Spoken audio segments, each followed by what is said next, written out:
space you can find. Glad to see that I could help make your life a bit easier. But have you ever thought of how I felt? You need to think about your behavior.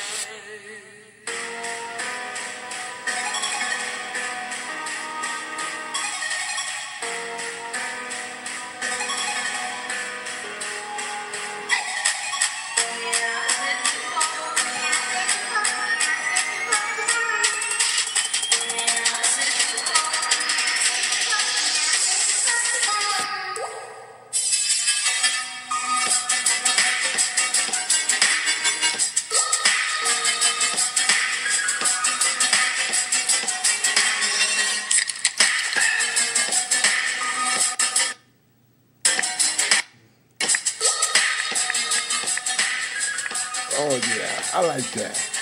I like that indeed here. Yes. I'm here again here. Butch. Simply Butch is here. Thanks for tuning in. Yes, we finally doing a podcast here. On Thursday, boys and girls, that means you get to hear me on Friday, Saturday morning, and maybe Sunday. We promise to get at least 2 of them. We'll probably get 3 this week here.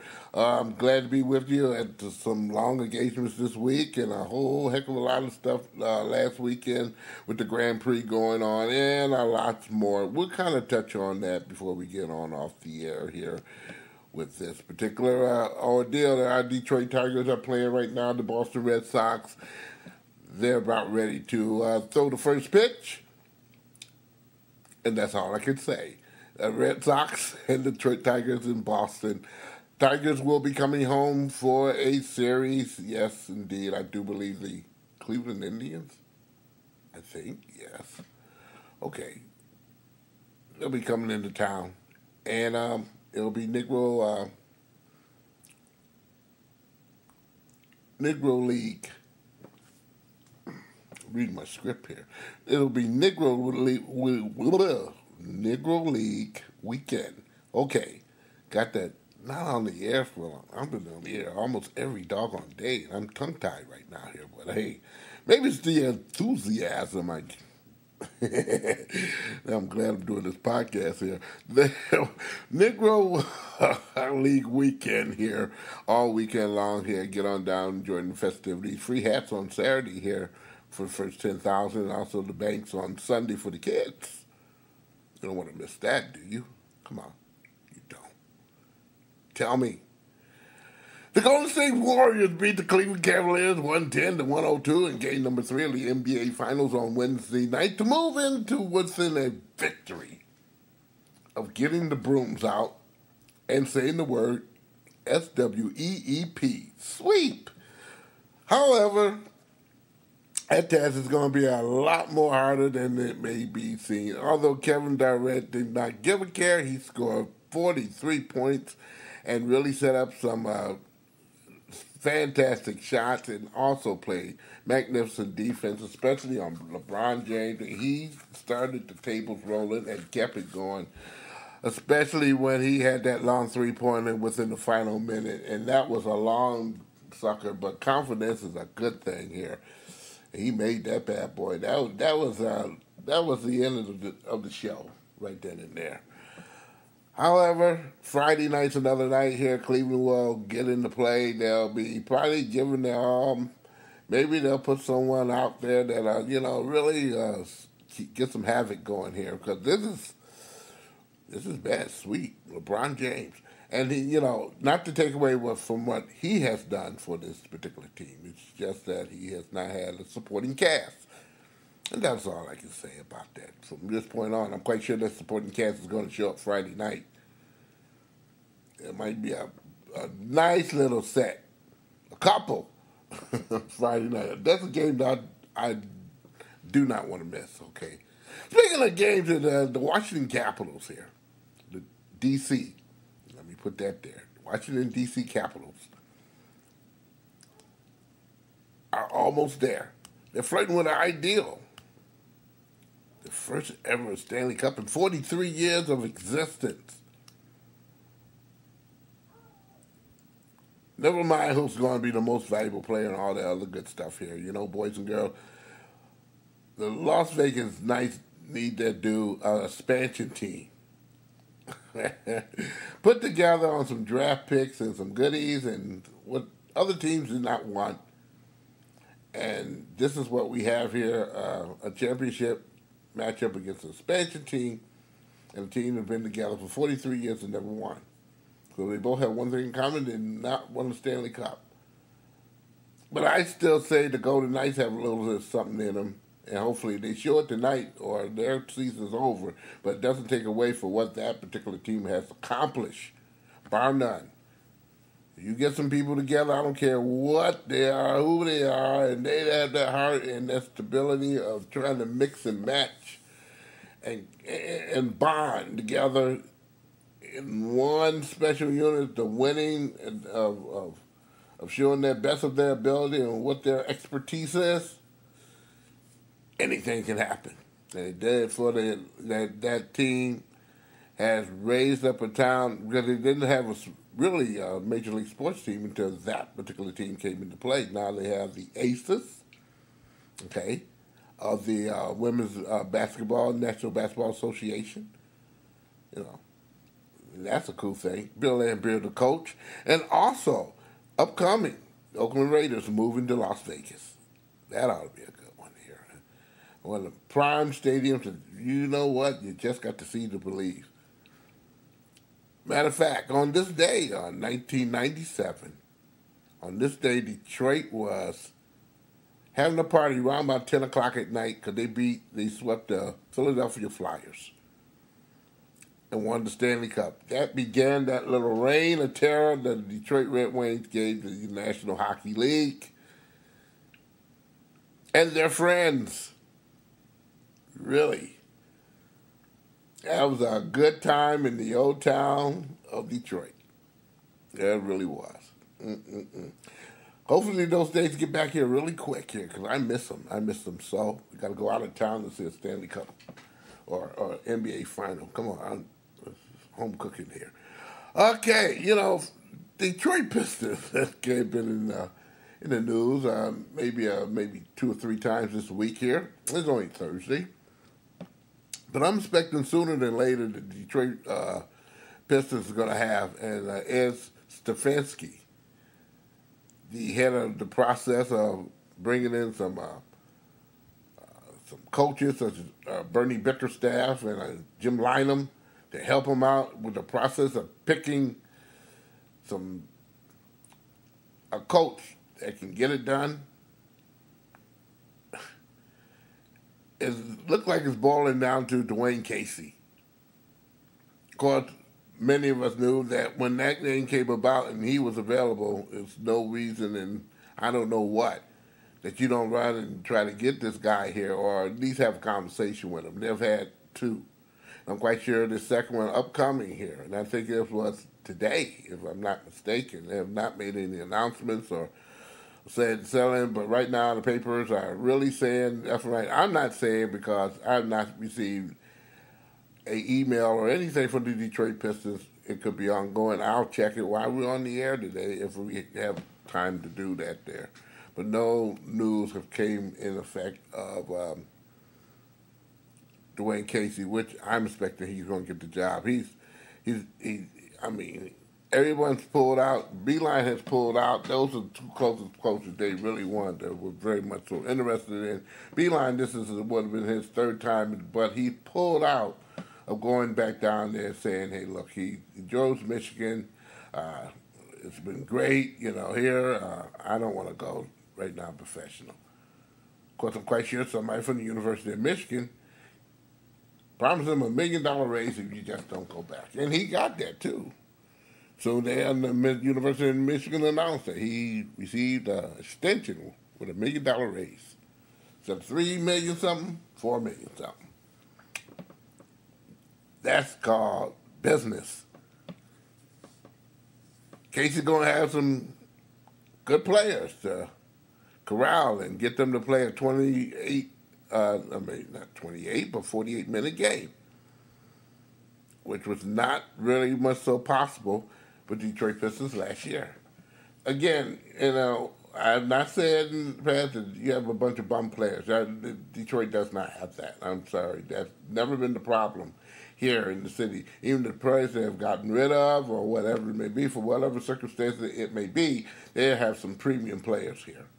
They've not had a coach that can allow them to play some decent basketball with feeling and consistently for 48 minutes. Somewhere down the line, the message wasn't getting across. Not to the players. Even with Reggie Jackson gone. The way they have done draft choices. Luke Kennard, first round draft pick, I think number 8 last year. Okay, come on. You got to play that guy. That guy got to come in here with some feeling. Knowing doggone well the chip's going to lie on him with some responsibility. That should have been an honor and a privilege that he got himself together. But no one could. Of course, you don't play the guy. How can he? But that's what you got right there in a nutshell here, okay, for the Detroit Pistons right now. Lions had OTAs, the final day for mandatory OTAs. I do believe they have maybe one more upcoming. If it's mandatory or not, I will not quote that. I will check and see. They have one more checkout time to deal with the Lions. And although you still can go there and get in shape and use the equipment and study players who have the permission to be in the building. However, the official things where the coaches and everybody else out there training and teaching and getting everybody on one page and being united, knowing what's expected of them, that's ongoing. But it seems like it's very successful, and the players that I did have a chance of hearing their responses to us, the media, no one was having any problems. And everybody showed up. I like that. Everybody showed up with nobody holding out, whatever. That's a positive thing for Detroit Lions here. Moving on, speaking of some football news, Terrell Owens just announced today, before we went on the air, and I went on the air around about maybe 7 o'clock or something, maybe a little bit after 7 o'clock. However, Terrell Owens, he's in the Pro Football Hall of Fame. He's going to be enshrined this year. They picked over him a couple times. In his mind, it was very emotional. But now he's in there. He is in there, lock, stock, and barrel. Owens released a statement on Thursday outlining his stance, and here's what he said. While I'm incredibly appreciative of this opportunity, I have made a decision publicly to decline my invitation to attend the induction ceremony in Canton. Owens wrote, after visiting Canton early this year, I came to the realization that I wish to celebrate what will be one of the most memorable days of my life elsewhere. Okay. I guess congratulations in order for that one there. He gave no other reason in his written statement there. He did say it's pretty sharp rebuke of the Hall of Fame right there. Owens took the pains to thank the fans, and all as well as the 5 teams that has been on here. Can you name them? I think it's Buffalo's 1, Philadelphia, San Francisco, Dallas. I'm waiting for one more. Cincinnati is 5. Oh, boy. I guessed it here without looking at where he's been. I'm quite sure I'm right there. He also congratulated all the past, current, and future Hall of inductees. And it is quite an honor to be part of such an elite company. The honor is something that I will cherish forever. The NFL and itself, he said in some months down the road piece, he'll announce a day that, everybody can celebrate publicly for that particular there. I guess he wants the stage to himself. I don't know what the deal is on this one here, but he has the right to party. Okay, inducted in the Hall of Fame, you don't want to be there. I don't know. I got better things to do with my time. That's a good one here. Maybe, one day we'll find out here. Speaking of some more controversy down the line here, Colin Kaepernick's lawyers are expecting to force Donald Trump to directly, and this is a joke too here, this is by Yahoo Sports, to directly and ongoing legal battles to get him to testify in a deposition or something here. This is the battle between the quarterback and the league here. Kaepernick's legal team is expected to see a federal subpoena in the upcoming week for compelled testimony from Trump. Vice President Mike Pence and others familiar with the president's agenda on protesting NFL football players, sourced with knowledge of the quarterback's collusion case against the NFL, told Yahoo Sports. So Yahoo Sports information got it. Man. That was something. I don't know how that's going to go about here. I can't predict the future here, but kids, come on. Boy. I still say we just got to have a better hand with each other first. We have to. Boy, these conversations are getting monotonous here. Hey, but that ends. Oh, boy. Do I have anything else? The Grand Prix, yeah, let me go rip on that here right quick here before I, leave the podcast here. Grand Prix was great this weekend here. Some different things were set up for the media people for a brand new tent service there, which was very roomy. They made sure everyone had a seat. That was copacetic. And, place to eat and everything of that nature there. Everything's just around. They're doing where you can maybe just walk outside the venture where we had it before, which is right close by. We could go where the Winter Circle was being presenting the racers with the trophies and stuff. Not, wasn't the hop, skip, and jump, but that changed. They do it where now it's all at the fountain and stuff here.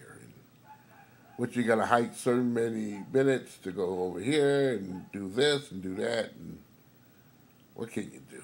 I don't know. And I saw some disabled people, and I'm gonna write them, let them know what I saw, and maybe some conclusions or maybe some dialogue or something here could be done by people with handicaps who can't come on that island freely, and enjoy the race again, unless there's somewhere where they can see a monitor or something, or where somewhere where basically they can sit, and I'm quite sure they haven't, and I haven't really talked to them yet, but get around without, the obstacles of going over steps and other places on the island. It's quite limited here, The track is always hot, meaning there's always cars on it, so you can't stop the track and say that you have this time to this time for, disabled people, if they want to get on one side of the island to the other side. And, it's something that got to be discussed here, or at least give me a reasonable explanation so I know how to attend to my business. Because, again, I have a nice weak knee here, and it was hurting. The walking was hurting, and it was swelling up, and the whole nine yards, which I got home and got treatment and everything for it, and I'm fine, but that was a grind. It was a grind more than I've ever had on that island, which I've been doing that race in some way, shape, form, or fashion now going on at least 15, 16 years here. And it's, woo. As you say, what a ride here. But over and all, very successful. Very successful. Weather was very cooperative. Maybe other than the little wreck that was, because I thought it would be a decent long delay on Sunday because rain was apparent in the area I was in there, but it seemed like it didn't go all the way live downtown Detroit, and I was, somewhat dry, comfortable, Some sprinkles did come about, but that didn't really harness or delay anything here. Only delay was when the pace car, kind of lost it here and went into a wall, which was not funny at all and not cool, but again, that was the only, real wicked spot to the whole situation there. And, fairly, there was wrecks and things on the island and, and above all racing here, always have them. But, people seriously getting hurt and stuff there. Let's knock on wood, that did not happen. And so ends another chapter of the Belle Isle Grand Prix, sponsored by Lear. Okay, to another conclusion. They've been sending, today they sent us the economic portion of the race in general there, and I'll be reading that to you maybe next week or something there, or maybe tomorrow. Maybe tomorrow we'll go through that right quick here, and I'll give you the, what it means to Detroit to have the Grand Prix, and then you maybe look at the other side. There are some people who doesn't like the Grand Prix, especially when it's Memorial Day weekend there, and they can't go on the island, the picnic party, or therefore, so not wanted in the place of business here. Not wanted at all. And that's not cool. That's not cool at all. Oh, boy. Detroit Tigers no score in that particular game right now here to report. It's time to go here. Time to go. I give up. I give up. It's time to go. I'm just going to say this. With some music in the background. Butch On Sports is a presentation, again, boys and girls, of Oh My Darling Productions. A podcast late tomorrow, early Saturday morning here to be had here. Hey, start the weekend off with a bang and a boom here. Be safe and be healthy and be nice here. Hey, have a good one, and we'll take care of tomorrow. Hey, Facebook, boys and girls, Butch On Sports on Facebook. SIMPLYBUTCH at Podomatic.com. I don't want to mess that up here. Hey, check me out on the game on Monday night with Scott Nason, Dave McKay, E.J. Russell on WPUPN 95.1 The Eagle for the Wicked Sister. Hey, I'm out of here. Have a good one here.